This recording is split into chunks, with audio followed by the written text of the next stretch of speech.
చీకటిలో నుండి వెలుగులోనికి నడిపించే సత్య జీవ మార్గం, ఇది సత్య జీవ మార్గం, సత్య జీవ మార్గం, ఇది సత్య జీవ మార్గం. మార్గం సత్యం జీవం, మార్గం సత్యం జీవం.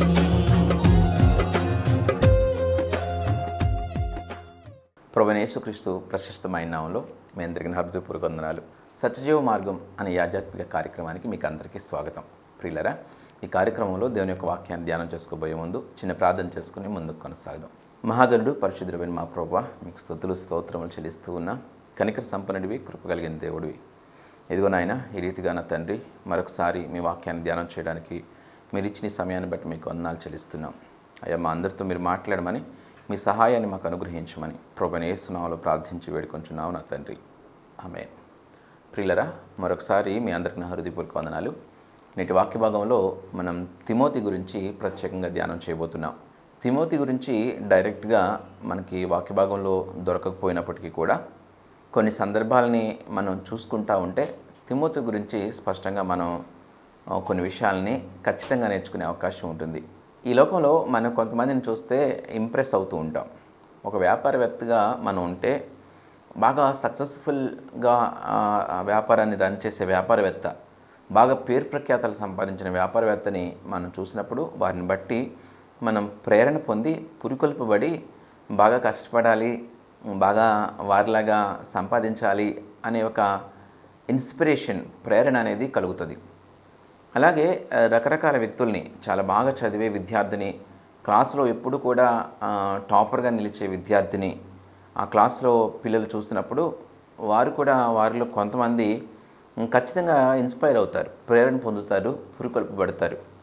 సమాజంలో కొంతమంది వ్యక్తుల్ని, పేరుగాంచిన వ్యక్తుల్ని, మంచి అనిపించుకున్న వ్యక్తుల్ని మనం చూసినప్పుడు కూడా ప్రేరణ పొంది పురికొల్పబడతారు. మంచిగా ఉంటే అంత గొప్ప పేరు వస్తుంది అని.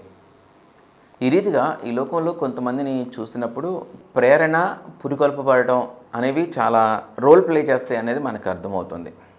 ధీరుభాయ్ అంబానీ, ముఖేష్ అంబానీ వాళ్ళ నాన్నగారు, ఆ వ్యక్తి మరి ఉద్యోగం చేస్తున్నప్పుడు, చదువుకుంటున్నప్పుడు తను స్థితి చాలా బేదరికంగానే ఉన్నప్పుడు తను చాలా కాస్ట్లీయెస్ట్ టీ స్టాల్లో టీ తాగటానికి వెళ్తూ ఉంటే తన స్నేహితులు చాలా తన్ని ఎగతాళి చేస్తూ ఉండేవారు. తినడానికి తిండి లేదు కానీ మిసాలకి సంపెంగ నూనె అన్న సామెతలు ఉంటే చూసారా, ఆ రీతిగా తన్ని హేళన చేస్తూ ఉంటే ధీరుభాయ్ అంబానీ వారి స్నేహితులకి చెప్పిన సమాధానం ఏంటంటే, నాకేదో డబ్బులు ఉండి లేకపోతే డబ్బులు ఎక్కువయ్యి ఆ చోటుకి వెళ్ళి నేను టీ తాగటం కాదు, ఆ కాస్ట్లీ టీ స్టాల్ కదా అది, కాస్ట్లీ టీ స్టాల్కి సంపన్నులు వస్తున్నారు, వారిని చూసినప్పుడు నేను ప్రేరణ పొందుతున్నాను, పురికొల్పబడుతున్నాను. అలాగే వారు మాట్లాడుకునే మాటలు నాకు ఉపయోగపడుతున్నాయి, వారు డబ్బు ఎలా సంపాదించాలి, ఏ రీతిగా కష్టపడాలి అనే విషయాలను వారు మాట్లాడుకుంటున్నప్పుడు కూడా వాటిని బట్టి కూడా నేను నేర్చుకుంటున్నాను అని తన స్నేహితులకి సమాధానం చెప్పేవాడు. అక్కడ మనం ఆపి తన తర్వాత జీవితం చూస్తే తన జీవితంలో ఎంత గొప్ప వ్యాపారవేత్తగా తను అభివృద్ధి చెందాడో మనం ఆలోచన చేస్తే మనకు అర్థమవుతుంది ప్రేరణ పొందడం, పురికొల్పబడతాం. తర్వాత తన కుమారుడు ముఖేష్ అంబానీ తన ఇంటికి సుమారుగా ఒక నెల కరెంటు బిల్లు 70 లక్షలు కడుతున్నాడంటే ముఖేష్ అంబానీ సంపాదన ఎన్ని వేల కోట్లు ఉందో ఆలోచన చేస్తాం. అంటే ఒక వ్యక్తి పురికొల్పబడి ప్రేరణ పొందితే ఖచ్చితంగా తనకి మేలు కలుగుతుంది. అయితే ఒక వ్యాపారం కోసమో, ఒక ఉద్యోగం కోసమో, ఐశ్వర్యం కోసమో, పేరు ప్రఖ్యాతల కోసమో ప్రేరణ, పురికొల్పబడటం అనేది ఈ లోకం వరకే ఉపయోగపడుతుంది. అది నిత్యత్వానికి కానీ లేకపోతే ఈ జీవితం తర్వాత పరిసంబంధంగా దేవునికి సంబంధించి కానీ అది ఏ మేలు చేకూర్చదు. అయితే ఆత్మీయంగా పురికొల్పబడటం, ప్రేరణ పొందటం కూడా ఖచ్చితంగా ఉంటుంది. ఆత్మీయంగా పురికొల్పబడాలి, ప్రేరణ పొందాలి అనే ఆశ ఎవరికైతే ఉంటుందో వారు ఖచ్చితంగా ఆత్మీయంగా అభివృద్ధి చెందుతారు, దేవునితో కలిసి నడవగలుగుతారు, దేవుని మనసులో సుస్థిరమైన స్థానాన్ని పొందుకోగలుగుతారు. అర్థమైంది కదండి. ప్రేరణ పొందటం, పురికొల్పబడటం అనేది చాలా ఆవశ్యకం.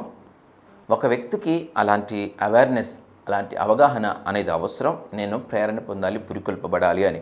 మనం కూడా ఆత్మీయంగా ప్రేరణ పొందుకోవడానికి, పురికొల్పబడటానికి కొన్ని ప్రయత్నాలు చేయాలి.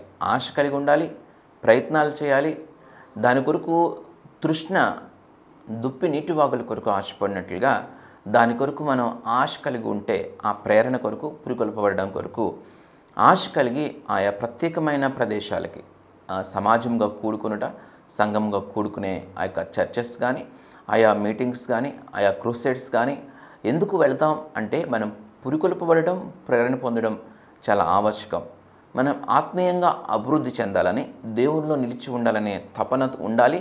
నేను పురికొల్పబడాలి, నేను దేవునిలో ఇన్స్పిరేషన్ నేను పొందుకోవాలి, దేవునితో కలిసి నడవడానికి కావలసిన శక్తి సామర్థ్యాలని నేను పొందుకోవాలనే ఆశ మనకు ఉండాలి. నేటి వాక్య భాగంలో మనం చూస్తున్న వ్యక్తి తిమోతి. ఈ తిమోతి జీవితాన్ని చూసి మనం పురికొల్పబడాలి, ప్రేరణ పొందాలి. ఎందుకు అంటే తిమోతిని పౌలు సంబోధిస్తూ ఒక మాట అంటాడు. తిమోతికి రాసిన మొదటి పత్రిక 1వ అధ్యాయం 2వ వచనం. విశ్వాసమును బట్టి నా నిజమైన కుమారుడగు తిమోతికి శుభమని చెప్పి వ్రాయునది. ఇక్కడ పౌలు తిమోతిని సంబోధిస్తూ విశ్వాసమును బట్టి నా నిజమైన కుమారుడు అంటున్నాడు. విశ్వాసమును బట్టి నా నిజమైన కుమారుడు. ప్రియులరా, ఇక్కడ తిమోతిని ఎంత హృదయపూర్వకంగా పౌలు కుమారుడుగా, ఆత్మీయ కుమారునిగా తన హృదయంలో నిలుపుకున్నాడో మనకు అర్థమవుతుంది. విశ్వాసమును బట్టి నా నిజమైన కుమారుడగు తిమోతికి శుభమని చెప్పి రాయునిది అని. అనగా ఈ యొక్క పౌలు పరిచర్యలో తిమోతి రక్షింపబడ్డాడు. పౌలు యొక్క మొదటి సువార్త యాత్రలో మరి లుస్త్రా అనే పట్టణంలో ఈ యొక్క తిమోతి రక్షింపబడ్డాడు. తిమోతి యొక్క తల్లి, తిమోతి యొక్క గ్రాండ్ మదర్ అవ్వ పౌలు యొక్క పరిచర్యలో రక్షింపబడ్డారు. వీరు యూదులు. మరి ఈ యూదులైన వీరు యేసుక్రీస్తు గురించి తెలుసుకొని దాన్ని అంగీకరించి రక్షింపబడి మరి వారు చక్కటి భక్తి జీవితాన్ని కొనసాగించుకోగలిగారు. వారి యొక్క జీవిత విధానాన్ని బట్టి పౌలు తిమోతిని ఏమంటున్నాడంటే విశ్వాసమును బట్టి నా నిజమైన కుమారుడగు తిమోతికి శుభమని చెప్పి వ్రాయినది. అనగా తిమోతిని ఆత్మీయ కుమారునిగా, పౌలు ఒక ఆత్మీయ తండ్రిగా తిమోతికి నిలుస్తూ విశ్వాసమును బట్టి నా నిజమైన కుమారుడగు తిమోతికి శుభమని చెప్పి వ్రాయునది అంటున్నాడు. ప్రియులరా, తిమోతి జన్మించిన కాలం క్రీస్తు శకం 17వ సంవత్సరం. క్రీస్తు శకం 17వ సంవత్సరం. యేసుక్రీస్తుని సిలువేసిన తర్వాత సుమారుగా 17 సంవత్సరాల తర్వాత ఆ ప్రాంతంలోనే ఈ యొక్క వ్యక్తి కూడా జన్మించినట్టుగా, తిమోతి కూడా జన్మించినట్లుగా మనం చూడొచ్చు. యేసుక్రీస్తు జీవించిన దానికి ముందు క్రీస్తు పూర్వం, యేసు ప్రభు జన్మించిన తర్వాత క్రీస్తు శకం అంటారు. ఈ క్రీస్తు శకం 17వ సంవత్సరంలోనండి తిమోతి జన్మించాడు. లుస్త్రా అనే పట్టణంలో ఈ తిమోతి జన్మించాడు. తిమోతి లుస్త్రా అనే పట్టణంలో జన్మించాడు. జన్మించిన తర్వాత తల్లి ఎంత చక్కగా పెంచింది, ఎంత చక్కటి భయభక్తుల్లో పెరిగాడు, ఎంత భక్తిలో పెరిగాడు అనేది మనకి చక్కగా అర్థమవుతూ ఉంటుంది. అలాగే మరొక విషయాన్ని కూడా మనం చూసుకుంటే ఆ తల్లి గురించి, ఆ అవ్వ గురించి, వారి భక్తి జీవితం గురించి కూడా మనం చూడొచ్చు. తిమోతికి రాసిన 2వ పత్రిక 1వ అధ్యాయం 3వ వచనం. నా ప్రార్థనల యందు ఎడతెగక నిన్ను జ్ఞాపకం చేసుకొనుచు నీ కన్నీళ్లను తలచుకొని నాకు సంపూర్ణానందము కలుగుటకై నిన్ను చూడవలెనని రేయింబగళ్ళు అపేక్షించుచు నీ యందున్న నిష్కపటమైన విశ్వాసమును జ్ఞాపకం చేసుకుని నా పితృాచార ప్రకారము నిర్మలమైన మనస్సాక్షితో నేను సేవించుచున్న దేవుని ఎడల కృతజ్ఞుడినై ఉన్నాను. ఆ విశ్వాసము మొదట నీ అవ్వ అయిన లోయలోనూ నీ తల్లి అయిన యునీకేలోనూ వసించెను. అది నీ యందు సహా వసించుచున్నదని నేను రూఢిగా నమ్ముచున్నాను. చూడండి, తిమోతిని ఎంత పౌలు ప్రేమిస్తున్నాడంటే, ఒక ఆత్మీయమైన వ్యక్తికి వేరొకరి పట్ల అమితమైన ప్రేమ కలుగుతుందంటే వారు కూడా చక్కటి భక్తి జీవితాన్ని కొనసాగిస్తున్నారు అని అర్థం. మొదట ఒక అవ్వ, ఈ యొక్క లోయి అనే ఒక స్త్రీ రక్షింపబడి, తన కుమార్తె మరి యునీకే రక్షింపబడి, తన కుమారుడు ఈ తిమోతి రక్షింపబడి ఆ యొక్క లుస్త్రాలో, ఆ చుట్టుప్రక్కల పట్టణాల్లో చాలా మంచి పేరుని ఈ తిమోతి పొందుకున్నాడు. చక్కటి భక్తి జీవితంలో ఈ తల్లి, ఈ అమ్మమ్మ మరి తిమోతిని పెంచినట్లుగా మనం గ్రహించవచ్చు. తిమోతి చాలా మృదు స్వభావి, తిమోతి చాలా చక్కటి దీర్ఘశాంతం కలిగిన వ్యక్తి, యథార్థవంతుడు, మంచివాడు, బుద్ధి కలిగినవాడు.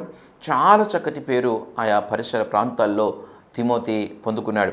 తన గురించి విన్నప్పుడు, తన భక్తి జీవితం గురించి, తన ప్రవర్తన గురించి పౌలు విన్నప్పుడు చాలా ముగ్ధుడైపోతాడు. చాలా అంటే చాలా సంతోషిస్తాడు.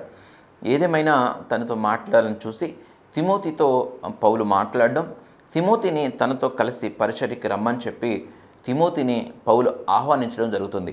తిమోతిని పౌలు ఆహ్వానించినప్పుడు మరి తిమోతి తల్లి, తన అమ్మమ్మ, మరి తిమోతి కూడా అంగీకరించి తిమోతి పౌలుతో పాటు పరిచర్యకి బయలుదేరాడు. ప్రియులరా, ఆలోచించండి. ఇప్పుడులాగా ఆ రోజు మొబైల్ ఫోన్స్ లేవు. మరి మొబైల్ ఫోన్లో మాట్లాడుకోవడానికి అవకాశం లేదు కుమారునితో. అలాగే లేకపోతే ఒక ప్రాంతం నుంచి వేరొక ప్రాంతానికి సునాయాసంగా ఈజీగా వచ్చేయడానికి ప్రయాణ సౌకర్యాలు లేనేలేవు. అంటే ఒక ప్రాంతానికి వెళ్ళినప్పుడు మరలా తిరిగి ఎప్పుడు వస్తారో కూడా చెప్పలేం. ఇంతకీ తిమోతి ఎక్కడున్నాడో ఒకవేళ తల్లికి తెలియాలి అన్నా కూడా తిమోతి తన తల్లికి ఒక ఉత్తరం రాస్తేనే తెలుస్తుంది. ఆ ప్రాంతం నుంచి మరొక ప్రాంతానికి వెళ్ళినప్పుడు కూడా నేను ఆ ప్రాంతంలో లేను, వేరొక ప్రాంతానికి వచ్చానని చెప్పాలన్నా కూడా ఒక ఉత్తరం రాస్తేనే తల్లికి తెలుస్తుంది. కానీ మరి ప్రతిరోజు మాట్లాడుకోవడానికో, వారానికి ఒకసారి మాట్లాడుకోవడానికో, నెలకి ఒకసారి మాట్లాడుకోవడానికో వారి మధ్య మొబైల్ ఫోన్స్ లేవు. అలాంటి పరిస్థితుల్లో తిమోతిని పరిచర్య కొరకు పౌలుకి అప్పచెప్పింది తల్లి యూనికే. మరి తిమోతి చాలా చిన్నోడు, చాలా చిన్న వయసు కలిగిన వాడు. అంతేకాక తను మరి బలహీనుడు, శారీరకంగా అనారోగ్యంతో తిమోతి బాధపడుతూ ఉండేవాడు. శారీరకంగా బలహీనుడు, చాలా సెన్సిటివ్, సున్నితమైన మనసు కలిగిన వాడు, చాలా మరి మృదు స్వభావి, చక్కగా భయభక్తులు కలిగి జీవించేవాడు. అలాంటి వ్యక్తి జీవితాన్ని చూసి పౌలు ముగ్ధుడై తన్ని పరిచర్యలో దేవుని కొరకు ఉపయోగపడతాడని ఆశించి తిమోతితో మాట్లాడినప్పుడు తిమోతి ఒప్పుకొని పౌలు వెనకాల పరిచర్యకి వెళ్తాడు. తిమోతి చిన్నప్పటి నుంచి దేవుని గురించి వింటున్నాడు, తెలుసుకున్నాడు కాబట్టి సుస్థిరమైన విశ్వాసాన్ని తన హృదయలో నిలుపుకున్నాడు. తిమోతి యొక్క విశ్వాస స్థిరత్వం వెనుక తల్లి పాత్ర, అలాగే అవ్వ పాత్ర, అలాగే పౌలు పాత్ర ఎంతగానో ఉన్నాయి. పౌలు విత్తనం నాటి మొదటి సువార్త యాత్రలో లుస్త్రాకి వచ్చినప్పుడు తను దేవుని గూర్చిన సువార్తను ఒక విత్తనంగా నాటి వారి హృదయంలో వెళితే అది ఫలించి మహావృక్షంగా మారి ఇంత గొప్ప స్థితిని, ఇంత గొప్ప ఆధిక్యతను, విశ్వాస జీవితాన్ని, సుస్థిరమైన విశ్వాస జీవితాన్ని ఈ కుటుంబానికి దేవుడు అనుగ్రహించాడు. ప్రియులరా, ఈ తిమోతి మరి పౌలుతో కలిసి వెళ్ళిన తర్వాత తిమోతిని తర్ఫీదు చేసినాక పౌలుతో కలిసి పరిచర్యలో మరి ఈ కొన్ని దినాలు, కొన్ని నెలలు, మరి ఎంతకాలం తను పాలు పంపులు పొందాడో ఆ తదుపరి తిమోతికి అప్పగింపబడిన సంఘం ఎఫెసీ సంఘం తిమోతి యొక్క పర్యవేక్షణలో, తిమోతి యొక్క నడిపింపులో, తిమోతి నాయకత్వంలో ఉంది. ఎఫెసీ సంఘాన్ని తిమోతి నడిపించాడు. ఎఫెసీ సంఘాన్ని తిమోతి కాపరిగా దాన్ని కాచాడు, వారిని దేవునిలో నిలిపాడు. ఈ రీతిగా ఎఫెసీ సంఘానికి తిమోతి కాపరిగా ఉన్నప్పుడు తిమోతికి రాసిన ఈ పత్రికలు పౌలు దేవుని విషయమై తిమోతిని భద్రపరుస్తూ పరిచర్య కొరకు కొన్ని సూచనలు, సలహాలు ఇస్తూ తిమోతికి రాసిన మొదటి పత్రిక, తిమోతికి రాసిన రెండవ పత్రిక అని పరిశుద్ధ గ్రంథంలో మనం చూస్తూ ఉన్నాం. తిమోతి ఎఫెసీలో చాలా చక్కగా, చాలా యథార్థంగా పరిచర్య చేసిన తర్వాత క్రీస్తు శకం సుమారుగా మరి 79 సంవత్సరాలు జీవించిన తర్వాత క్రీస్తు శకం 96 ప్రాంతంలో రాళ్లతో కొట్టి చంపేశారు. వృద్ధుడుగా ఉండి కూడా దేవుని సువార్త చేస్తున్నప్పుడు తిమోతిని రాళ్లతో కొట్టి చంపేశారు. దేవుని కొరకు నిలబడినప్పుడు, దేవుని సువార్త చేస్తున్నప్పుడు ఆ ప్రాంత వాసులు అంగీకరింపక, తిమోతి చెప్పే మాటలను వారు అంగీకరింపక మరి వారికి ఏదో నష్టం కలుగుతుందని వారు అనుకుని తిమోతిని రాళ్లతో కొట్టి చంపేశారు. ఈ రీతిగా తిమోతి చాలా చక్కటి జీవితాన్ని జీవించాడు. ఈ తిమోతి జీవితంలో మనం నేర్చుకోవాల్సింది ఏంటి అని ఆలోచన చేస్తే చాలా విషయాలు ఉంటాయి. కమిట్మెంట్, దేవుని కొరకు నిలబడిన విధానం మనల్ని చాలా ప్రేరేపిస్తూ ఉంటుంది. మనం చాలా విషయాల్లో చాలా సౌఖ్యాన్ని, కంఫర్ట్ని, అన్ని అనుకూలతలను మనం చూసుకుని దేవుని పని చేయడానికి ముందుకు వెళతాం. అన్ని సౌకర్యాలను, అనుకూలతలను, సమయాన్ని, ఆరోగ్య స్థితిని అన్నిటిని మనం చూసుకుని మాత్రమే దేవుని పని చేయడానికి, దేవుని కొరకు నిలబడటానికి వెళ్తాం. కానీ తిమోతి మరి తల్లిని మరలా చూసే అవకాశం, తండ్రిని మరలా చూసే అవకాశం లేనప్పటికీ కూడా తను పరిచర్య కొరకు దేవుని మీద ఆధారపడి పౌలుతో ముందుకు కొనసాగిన వ్యక్తిగా, అంటే త్యాగపూరితమైన మనసు, తనకి నచ్చిన విషయాల్ని వదులుకునే మనసు తిమోతిలో మనకు కనిపిస్తూ ఉంటుంది. తన కుటుంబాన్ని సైతం వదులుకుని ముందుకు కొనసాగగలిగాడంటే అది చిన్న విషయం కాదు. కాబట్టి దేవుని కొరకు మనం ఎలాంటి బ్రతుకుతున్నాం. తిమోతికి చాలా మంచి పేరు పొందుకున్నాడు. యథార్థమైన వ్యక్తిగా తిమోతి మనకు కనిపిస్తూ ఉంటాడు. విశ్వాసం కలిగిన వ్యక్తిగా తిమోతి మనకు కనిపిస్తూ ఉంటాడు. అలాంటి భక్తిని మనం కొనసాగిస్తున్నామా? ఈరోజు చాలామంది ఎలాగంటే కంఫర్ట్ జోన్లో ఉండి చాలా సౌఖ్యంగా సుఖంగా ఉండి అన్ని అనుకూలతలు ఉంచుకొని ఏ చర్చ్కి వెళ్ళాలి, ఈ దగ్గరలో ఉన్న చర్చ్కి వెళ్ళాలి, మనకి అనుకూలమైన బోధ చేసే సేవకుడు కావాలి, అనుకూలమైన బోధ చేసే సేవకుడు కావాలి, ఇబ్బంది పెట్టని సంఘం కావాలి. ఇలాంటి కొన్ని సుఖాలు సౌఖ్యాలు వాళ్ళ ఆలోచనలకి, వాళ్ళ యొక్క స్పిరిచువల్ స్టాండర్డ్స్కి తగిన సంఘాన్నే వాళ్ళు ఎన్నుకుంటూ ఉంటారు. అంటే వాక్యం బాగా తెలిసిన వ్యక్తికి ఇంకా నన్ను ఖండించగలిగిన, నన్ను సరిచేయగలిగిన ఒక సహవాసం, నన్ను దేవునిలో పురుకొల్పగలిగిన ఒక సహవాసం కావాలని ప్రయత్నం చేస్తాడు. సో ఆల్రెడీ దేవునికి సంబంధించిన వ్యక్తిగా ఉంటున్నాడు, దేవుని చిత్తంలో నడుస్తున్నాడు కాబట్టి అలాంటి అవగాహన ఉంటుంది.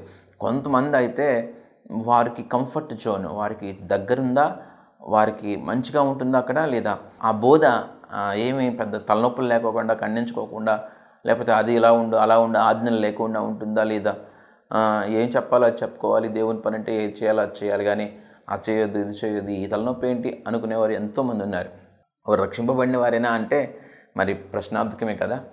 ఏదేమైనా కూడా తిమోతిని చూసి మనం ఇన్స్పైర్ అయ్యి కంఫర్ట్ జోన్ ఉన్నా లేకపోయినా నేను పురికొల్పబడాలి, ప్రేరణ పొందుకోవాలి, దేవుని కోసం నిలబడాలి అనే ఒక ఆశతో మనం ముందుకు కొనసాగాల్సిన అవసరం ఉంది. దేవుని కోసం నువ్వేం చేస్తున్నావు, నేనేం చేస్తున్నాను అని మనం ఆలోచించుకుని దేవుని కోసం నేను ఏదైనా చేయాలి, సమాజం కోసం ఏదైనా చేయాలి, ఖచ్చితంగా దేవుని మనసులో సుస్థిరమైన స్థానాన్ని నేను పొందుకోవాలి, దేవుని చేత బలా నా నమ్మకమైన దాసుడా, నా నమ్మకమైన దాసురాలా అని మనం అనిపించుకోవాలి అని మన బిహేవియర్ని మనం మార్చుకోవాలి. అంటే తిమోతిలో ఏం కనిపిస్తుంది? క్రియలు కనిపిస్తున్నాయి. తిమోతిలో త్యాగం కనిపిస్తుంది. మన జీవితాల్లో కూడా క్రియలు కనిపించాలి. రాహాబు ఏం చేసింది? రాహాబు మరి తన దేశంలో మరి ఎరికోలో ఉంటుంది. ఎరికోలో ఉంటుంటే ఇశ్రాయేలీల్లో ఇద్దరు వేగు చూడడానికి వచ్చారు. ఎరికోని వేగు చూడడానికి వస్తే వారు ఈ యొక్క రాహాబు గృహంలో ప్రవేశించి ఆ గృహంలో వారు ఏమడిగారంటే ఆశ్రయం అడిగినప్పుడు రాహాబు అన్న మాట ఏంటంటే, రాహాబు ఇశ్రాయేలీల దేవుడి మీద నమ్మకాన్ని నిలుపుకుంది. ఇశ్రాయేలీల దేవుని మీద నమ్మకాన్ని నిలుపుకొని ఈ రాహాబు మరి ఇశ్రాయేలీలైన ఈ వేగుల వారికి హెల్ప్ చేయడానికి తన మనసును నిలుపుకుంది. ఎందుకో తెలుసా? ఇశ్రాయేలీల దేవుని మీద తనకు అంత విశ్వాసం ఉంది. తేడా వస్తే ఎరికో యొక్క రాజు ఏం చేస్తారు? ఆ సైన్యం వీరిని ఖైదు చేస్తుంది, లేక చంపేస్తుంది. అంత ప్రాణం మీదకి వచ్చిన ఆ పరిస్థితుల్లో కూడా రాహాబు ఇశ్రాయేలీలకు సహాయం చేసింది, వేగుల వారికి సహాయం చేసింది. తత్ఫలితంగా రాహాబు మాత్రమే రక్షింపబడతాం కాకుండా రాహాబు కుటుంబం అంతా రక్షింపబడింది. చాలా అద్భుతమైన విషయం. అలాగే నోవాహు దేవుడు చెప్పిన మాటని చేయటానికి చాలా ఇబ్బంది పడాల్సిన పరిస్థితి వచ్చింది. అది చాలా ధనం కావాలి కదండి ఒక ఓడ నిర్మించాలంటే. అలాగే సమయాన్ని అంతటినీ వెచ్చించాలి కదా. ఈ సమయాన్ని వెచ్చించే ఈ ప్రయత్నంలో తన పనులన్నీ ఆగిపోతాయి కదా. తన పనులు వదిలేసి ఈ పని చేయాలి కదా. ఈ తన పనులు వదిలేసి, కుటుంబ పోషణ వదిలేసి ఈ ఓడ కట్టుకుంటూ ఉండే ఈ సందర్భంలో బంధువులు సూటిపోటి మాటలు, ఉచిత సలహాలు చాలా ఉంటాయి కదా. ఏం పని రాది, ఎప్పుడైనా ఆకాశం నుంచి భూమి మీద నీళ్లు కురిసినాయా, వర్షం కురిసిందా, పిచ్చుడు కాకపోతే ఎర్రుడు కాకపోతే దేవుడు అంటాడేంటి, వీడికి దేవుడు పిచ్చి పట్టింది అని నోవాహుని అని ఉండరా. చాలామంది బంధువులు ఉచిత సలహాలు ఇవ్వడానికి ముందుంటారు కదా. ఎన్నైనా సరే, ఎన్ని మాటలు వచ్చినా, ఎంత వ్యతిరేకత వచ్చినా నోవాహు దేవుడు చెప్పినట్టుగా ఓడ కట్టాడు. ఏమైంది? తన కుటుంబాన్ని కూడా రక్షించుకున్నాడు. నోవాహు మాత్రమే రక్షింపబడతాం కాదు, మరి భార్య కూడా ఏమైనా నిట్టూర్పులతో ఏమైనా అందో, ఏమైనా విసుగుందో లేదో తెలియదు, కానీ నోవాహు స్థిరంగా దేవునిలో నిలిచి ఉండబట్టి తన కుటుంబాన్ని అంతటినీ రక్షించుకున్నాడు. రాహాబు దేవుని పరిపూర్ణంగా నమ్మిన విధానాన్ని బట్టి అవన్నీ రిస్కీ థింగ్స్, అవన్నీ కంఫర్ట్ జోన్ కాదు, చాలా రిస్క్. మనం దేవుని పని చేయాలంటే రిస్క్ తీసుకోకుండా ఉండాలంటే ఎలా కుదురుతుంది? దేవుని కోసం నిలబడాలంటే రిస్క్ తీసుకోకూడదు, అంతా క్షేమంగా ఉండాలి, అంతా లాభంగా ఉండాలంటే ఎలా కుదురుద్ది? రాహాబు రిస్క్ తీసుకుంది, తన కుటుంబాన్ని అంతటిని రక్షించుకుంది. నోవాహు రిస్క్ తీసుకున్నాడు, తన కుటుంబాన్ని అంతటిని రక్షించుకుంది. దేవుడు కలిగి ఉండమన్నట్లుగా దీర్ఘశాంతాన్ని, ప్రేమని మన కుటుంబాల్లో కూడా మనం అప్లై చేస్తే ఖచ్చితంగా దేవుని వలన చాలా మేలు పొందుకుంటాం. మరి ఈ రాహాబు అందుకనే మేలు పొందుకుంది. అలాగే నోవాహు మేలు పొందుకోవడమే కాక తన కుటుంబం కూడా మేలు పొందుకుంది. అలాగే నయోమిని చూస్తే నయోమి మరి ఆ కోడలికి ఎలాగైనా మేలు చేయాలని ఎంత ఆశతో ఉందో చూడండి. అంత ఆశతో ఉండి తను కోడల్ని ప్రేమించి కోడలి జీవితానికి కట్లా. అలాగే రూతు దేవుని ప్రేమను బట్టి నీ దేవుడి నా దేవుడు, నువ్వు ఎక్కడ పాతి పెట్టబడతావో నేను అక్కడే పాతి పెట్టబడతానని వృద్ధురాలైన అత్తని మరి కనిపెట్టుకుని ఉండాలని తీర్మానం తీసుకుని చిన్నదై యవ్వనస్తురాలైన ఆ రూతు తన జీవితం గురించి, తన భవిష్యత్తు గురించి, తన సుఖం గురించి ఆలోచించుకోకుండా అత్తకు తోడుగా ఉండటమే తన జీవిత లక్ష్యంగా పెట్టుకుని తన జీవితానికి అది సార్థకమని భావించి మరి అత్తకు తోడుగా ఉండటానికి తీర్మానం తీసుకుంది. ఒక చిన్నపిల్ల, ఒక యవ్వనస్తురాలంటే అది కూడా చిన్న విషయం కాదు కదా. మరి కుటుంబంలో మనం విలువలు కలిగి కుటుంబాన్ని ఓర్చుకుంటూ ప్రేమిస్తూ ఉంటాం. చాలా అంటే చాలా ప్రాముఖ్యం. కుటుంబంలో మనం గెలవాలి. ఫస్ట్ దేవుని కోసం మీరేం చేయాలో తెలుసా? మీ ఫ్యామిలీ, మీ కుటుంబము దేవునికి మహిమ తెచ్చేదిగా ఉండాలి. ఫస్ట్ థింగ్, మీ కుటుంబాన్ని ఎవరైనా చూస్తే దేవుని మహిమపరచాలి. అలాగూ మీ కుటుంబాన్ని మీరు కాపాడుకోండి. మంచి జ్ఞానవంతురాలైన భార్యగా నువ్వు ఉన్నా, జ్ఞానవంతుడైన భర్తగా నువ్వు ఉన్నా, ఫస్ట్ నీ కుటుంబాన్ని నువ్వు కాపాడుకోవాలి. మరి మంచోళ్ళు ఉంటారా కుటుంబంలో అంటే అన్ని రకాల వాళ్ళు ఉంటారు కుటుంబంలో. ఎవరి కుటుంబం తీసుకున్నా రకరకాల మనుషులు, రకరకాల మనస్తత్వాలు కలిగిన వారు ఉంటారు. అందరినీ భరిస్తూ, అందరినీ ఓర్చుకుంటూ, అందరినీ కూడా చక్కగా ఒక తాటి మీదకి తీసుకొస్తూ చక్కగా దాన్ని బిల్డ్ చేసుకోవాలి. నిత్యము కూడా ఒకటే ఆశ, నా కుటుంబం వలన దేవుని నామం మహింపరచబడాలి అనే ఒక ఆశతో నీ కుటుంబాన్ని కట్టుకుంటూ ఉంటే, దీర్ఘశాంతం ఉండాలండి మనకి. కట్టుకుంటూ ఉంటే ఆ కుటుంబంలోనే పరలోకపు ఆనందం ఉంటుంది. నీ కుటుంబాన్ని బట్టి కూడా చాలామంది దేవుని మహింపరుస్తారు. కాబట్టి క్రియలు, ఇప్పుడు తల్లి ఉంది, ఈ యునికే తిమోతిని ఎంత చక్కగా పెంచింది ఆలోచించండి. ఈరోజు తల్లిదండ్రులకి పిల్లల్ని పట్టించుకోవడానికి కూడా ఒక్కోసారి సమయం ఉండేలా చేస్తున్న జాబులను బట్టి, వ్యాపారాలను బట్టి. నీ నిజమైన సొత్తు, నీ స్వాస్థ్యం ఏంటంటే నీ బిడ్డలు. అది దేవుడిచ్చిన స్వాస్థ్యం. కాబట్టి బిడ్డల్ని ఖచ్చితంగా మనం పట్టించుకోవాల్సిన అవసరం. వాళ్ళకి పెద్ద పెద్ద చదువులు చెప్పించడానికి, మంచి మంచి ఆటల్లో ప్రావీణ్యత పొందుకోవడానికి చాలా కృషి చేస్తాం కదా తల్లిదండ్రులుగా. కానీ దేవునిలో వారు మంచిగా ఎదగడానికి, సమాజానికి క్షేమకరమైన వ్యక్తులుగా మారటానికి చక్కటి గురి కలిగి వారిని పెంచితే ఎంత బాగుంటుందండి. తిమోతి మరలా తన తల్లిని చూశాడో లేదో తెలియదు, రాళ్ళతో కొట్టబడి చచ్చిపోయాడు. పౌలు దృష్టిలో ఎంత ప్రియుడిగా ఉన్నాడు. నీ కొరకు ఎడతెగక నేను ప్రార్థన చేస్తున్నా, నీ కన్నీళ్లను జ్ఞాపకం చేసుకుంటున్నా, నిన్ను చూడాలని, నిన్ను కలవాలని నా ప్రాణం తహతహలాడుతుంది. ఎంత గొప్పగా పౌలు తిమోతికి రాస్తున్నాడు చూడండి. కాబట్టి ప్రియులరా, తిమోతి దేవుని హృదయంలో కూడా అంత సుస్థిరమైన స్థానాన్ని పొందుకున్నాడు. మనం కూడా దేవుని హృదయంలో సుస్థిరమైన స్థానాన్ని పొందుకోవాలి. మన ఆత్మీయ నాయకుల హృదయలో మనం సుస్థిరమైన స్థానాన్ని పొందుకోవాలి. మీరు మీ మందిరానికి వెళ్తున్నారు కదా, మీ మందిరానికి వెళ్తున్న మీ సేవకుని హృదయంలో మీరు సుస్థిరమైన స్థానాన్ని పొందుకోవాలని ఎప్పుడైనా మీకు ఆశ వచ్చిందా? మా పాస్టర్ గారి మనసులో నాకంటూ ఒక ప్రత్యేకత ఉండాలి అని ఎప్పుడైనా మీకు ఆశ కలిగిందా? ఉండాలి. నా ఆత్మీయ నాయకుని మనసులో నాకు ఒక మంచి స్థానం ఉండాలి, నా దేవుని హృదయంలో మంచి స్థానం ఉండాలి అని ఆశ ఉండాలి. దేవుని కోసం మనం సమయాన్ని వెచ్చించాలి, పురికొల్పబడాలి, ప్రేరణ పొందుకోవాలనే తాపత్రయం మనకు ఉండాలి. ఉంటే ఇలాగ తిమోతిలాగా చక్కగా పౌలు హృదయంలో ఎలా సుస్థిరమైన స్థానాన్ని పొందుకున్నాడో మనం కూడా ఆత్మీయ నాయకుల హృదయంలో సుస్థిరమైన స్థానాన్ని, దేవుని హృదయంలో కూడా సుస్థిరమైన స్థానాన్ని మనం పొందుకోగలుగుతాం. కాబట్టి ప్రియులరా, తిమోతిని మర్చిపోవద్దు. తిమోతిని మరొకసారి తిమోతికి రాసిన మొదటి పత్రిక, తిమోతికి రాసిన రెండో పత్రిక ఇవి ధ్యానం చేయండి. నూతన నిబంధన ఎక్కువగా ధ్యానం చేయండి. చరిత్రను తెలుసుకోవడం, మరి అలాగే ప్రస్తుతం దేవుడు మనకు నేర్పించాలనుకుంటున్న అనేక విషయాలు నేర్చుకోవడం, సిద్ధపాటు కలిగి జీవించడం చాలా ఆవశ్యకమై ఉంది. అంచె దినాల్లో ఉన్నాం కాబట్టి దేవుడు ఇలాంటి కృపనిచ్చిన దాన్ని బట్టి దేవునికి కృతజ్ఞతాస్తుతులు చెల్లిద్దాం. దేవుడు మనందరినీ దీవించి ఆశీర్వదించును గాక. ఆమేన్. ప్రార్థన చేసుకుందాం. మహాగణుడు పరిశుద్ధుడైన మా ప్రభువా, మీకు స్తోత్రములు చెల్లిస్తూ ఉన్నాం. మీరు మాట్లాడిన మాటలను బట్టి వందనాలు. ఇదిగో నాయన తిమోతి ఎఫెసీ సంఘానికి కాపరిగా మీరు నియమించారు. బిడ్డ మీ కొరకు చక్కగా జీవించాడు. చక్కటి సాక్షి జీవితాన్ని తిమోతి పొందుకున్నాడు. ఇదిగో నాయన మరి మీ కొరకు హతసాక్షిగా ఆ బిడ్డ రాళ్లతో కొట్టబడి చచ్చిపోయాడు. మీ కొరకు నిలబడ్డాడు. మీ కొరకే ఆ బిడ్డ లోకాశ్చర్య వైపు కాక మీ మీదే ఆనుకుని బ్రతికినందుకు ఇదిగో నాయన మేమందరం తిమోతి గురించి జ్ఞాపకం చేసుకోవడానికి మీరు ఇచ్చిన సమయాన్ని బట్టి వందనాలు చెల్లిస్తూ ఉన్నాం. మేము కూడా పురికొల్పబడి ప్రేరణ పొంది మీ కొరకు సాక్షులుగా జీవించేదాన్ని మాకు అందరికీ అనుగ్రహించమని ప్రభువైన యేసు నామములో ప్రార్థించి వేడుకుంటున్నాను తండ్రి. ఆమేన్. దేవుడు మనందరినీ దీవించి ఆశీర్వదించును గాక. ఆమేన్. ప్రియులారా, ఈ వర్తమానాలన్నీ జోసెఫ్ సుశీల్ అనే యూట్యూబ్ ఛానల్లో అప్లోడ్ చేయబడుతున్నాయి. కాబట్టి ఖచ్చితంగా యూట్యూబ్ ఛానల్ని సందర్శించండి. యూట్యూబ్ ఛానల్లో జోసెఫ్ సుశీల్ అని మీరు టైప్ చేస్తే ఆ ఛానల్ వస్తుంది. మరి ఇతర వర్తమానాలను కూడా ఖచ్చితంగా వినండి. అలాగే ఈ వర్తమానాలు ప్రవచన్ టెలివిజన్లో ప్రతి ఆదివారం ఉదయం 7:30కి సాయంత్రం 7:30కి ప్రసారం అవుతూ ఉన్నాయి.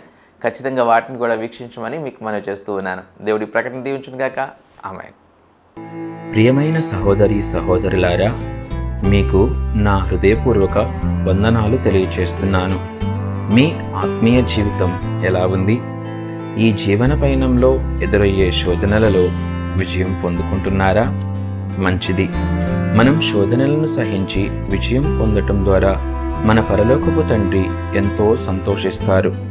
ప్రార్థనకు, వాక్య ధ్యానానికి, పాటలతో ప్రభువును స్తుతించటానికి నీవు ఖచ్చితంగా ప్రతిరోజు సమయం కేటాయించాలి.